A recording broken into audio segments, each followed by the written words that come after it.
Okay. Assalamualaikum warahmatullahi wabarakatuh. My name is Muhammad Zarif Aiman, accompanied by my friend Sarah Khaira. Today we are going to present about the case conducted in Muamalat using the first and second maxim. So I'll be presenting about the first maxim and Sarah will be presenting the second maxim. So the first maxim is also known as the principle of Niyah. Niyah is described as the will's purpose to perform an action. A human act is evaluated in light of the aim or purpose for which it attempts to produce an impact. Nia is also known as the comprehensive maxim since it has implication for at least 70 distinct fields of knowledge, which account for 1/3 of all knowledge. It is also considered in a variety of contexts such as spiritual concerns, business transactions, and crimes. Nia is very essential in distinguishing action. So for our issue summary, I highlighted three. The first one being Niya al-Hajis, which is defined as the first impact of the intention upon the heart.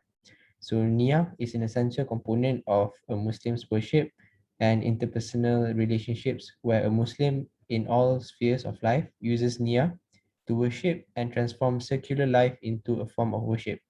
For example, by measuring the duty of taxpayers, the presence of NIA plays an essential role in real-life activities, one of which is an honest attitude to pay their taxes. Second, NIA al-Khatir is defined where intention permits the heart.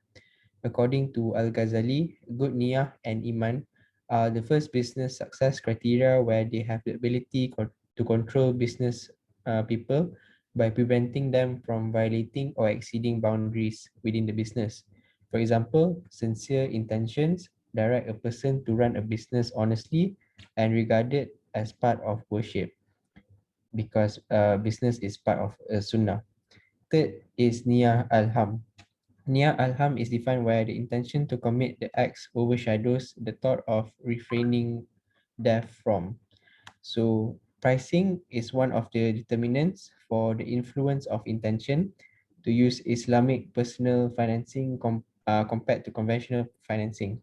For example, when the pricing of a conventional financing is cheaper than Islamic financing, one would accidentally tend to move his or her niyyah to conventional financing.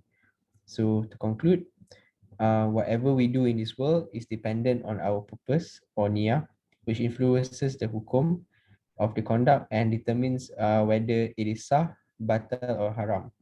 As an example, desire to marry in the hereafter, we will be judged based on our intentions. If we are ikhlas, we will be rewarded. However, if we are riya, we will be punished. So thank you. I will be passing to Sarah. Assalamualaikum. My name is Sarah Kara and I will be presenting on the second maxim. The second maxim is also known as the principle of yakin. It is defined as something that cannot be removed even if it appears to be doubtful. Only another certainty can remove another certainty. In the absence of proof on either side, this maxim is important. A court's decision is also based on the standard of proof, which is based on a balance of probabilities and beyond a reasonable doubt.